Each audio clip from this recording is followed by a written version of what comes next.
माडगूळकर म्हणून यांचं नाव आहे. या नेहमी आपल्याकडे येतात. त्यांची एक गंभीर गोष्ट सांगतो, जरा गंभीर गोष्ट सांगतो.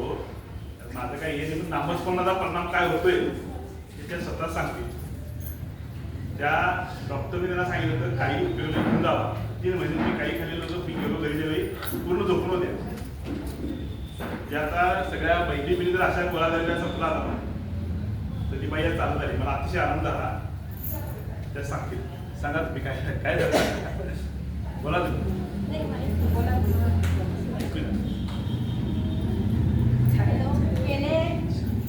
सांगायचं म्हणजे अनुभूती 3-4 वर्ष मी आजारीच होते. परंतु 21 साली माझं मोठं ऑपरेशन झालं होतं. मग मी जमेल तशी इथं जपाला असेल तेव्हा जसं जमेल तसं येतो. या महिन्यात मला पुन्हा एक असा त्रास झाला की जो अनपेक्षित होता, की डॉक्टरना सुद्धा तो त्रास असं होईल वाटलं नव्हतं. मला गेल्या महिन्यात जून महिन्यात मला उलट्या आणि डिसेंट्री खूप सुरू झाली. इतकी झाली की डॉक्टरांना पण निदान होत नव्हतं. बरं, मला एक 8-10 दिवस डॉक्टरांनी घरी मी सलाईन घेत होते, असं सगळं चालू होतं. डॉक्टरांनी 4 दिवस ॲडमिट करून पुन्हा मला सलाईन वगैरे दिले. पण थोडंसं एखादी छोटंसं लेप्रोस्कोपीसारखं ऑपरेशनही करावं लागलं. मी 10-12 दिवस ॲस्टर आधारला ॲडमिट होते. माझ्या बाबतीत काय झालं, मला खूप वॉमिटिंग ऑपरेशन झाल्यानंतर तरी वॉमिटिंग कमी येणार असं डॉक्टरचं मत होतं. मला वॉमिटिंग कमी होत नव्हतं, डिसेंट्री कमी होत नव्हती. मी इतकी वीक झाली होती. माझ्या मुलाच्या माझ्या मिस्टरांच्या माझ्या मी 25 दिवस माझ्या पोटात अन्नाचा नाही पाण्याचा सुद्धा कमी, पाणीसुद्धा शहाळते, डाळिंबाचं ज्यूस ते काही माझ्या पोटात राहत नव्हतं. आणि वॉमिटिंग खूप होतं.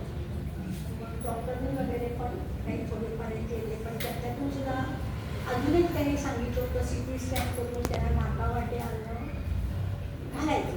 पण माझ्या मनाची ही तयारी नव्हती, कारण मी खूप क्रिटिकल कंडिशन होती, बाहेर आले होते. आणि मला वाटते मला परत वेळाने पाहिलं असेल इथे मी यायची रविवारी तेव्हा मी नीट व्यवस्थित सगळं करत होते, सोडत होते. पण आता यावेळेस मला पुन्हा ते नळी घालणं वगैरे नको होतं. तोंडावाटे मी खाऊ शकते, पण मी माझ्या ह्या दोघांनाही म्हणायची की मला नळी वगैरे काही घालू नका, जे काय असेल ते असेल. मग ते काही केलं. मी घरी आले. घरी आल्यावर मला काहीच नाही. आणि मला प्रशांत दादांची खूप खूप आठवण होती. सारिकाताईला फोन करून प्रशांत दादांशी बोलून मला काही सुचत नव्हतं. पण ते इंट्युएशन तर काय म्हणतात ते आपण काही असो किंवा काही असो या दोघींनाही होतं. त्यांनी प्रशांत दादांना फोन करून सांगितलं की एवढं कापणं खूप गरम आहे. ते इतका पाऊस होता. प्रशांत दादा माझ्या घरी आले आणि मला त्यांनी असंच मी नमस्कार वगैरे केला. त्यांनी इतकं मला हातात घेतलं. मला एक काहीतरी वेगळी एनर्जी मिळाली की काहीतरी मला वेगळं जाणवलं. हो, हे इथं मला औषध इथं आहे.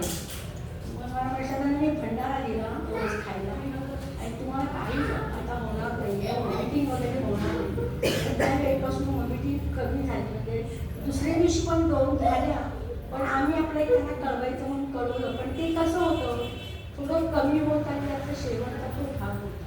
त्यानंतर माझं ते सगळं कमी झालं. आणि त्याच्यानंतर 2 दिवसांतर प्रशांत दादा येऊन गेले. मला वाटते 2 वर्ष आणि रविवारी पुन्हा मला त्यांनी आमचा फोन व्हायचा. फोनवरती बोलले ते रविवारी असं तुम्ही जपाच्या ठिकाणी या, तुम्ही येऊ शकता. सांगायचं म्हणजे तेव्हा म्हणजे आम्हाला थोडाशी ताकद नव्हती, पण मला स्वतःला वेळ पाव होती की मी जाणार आहे.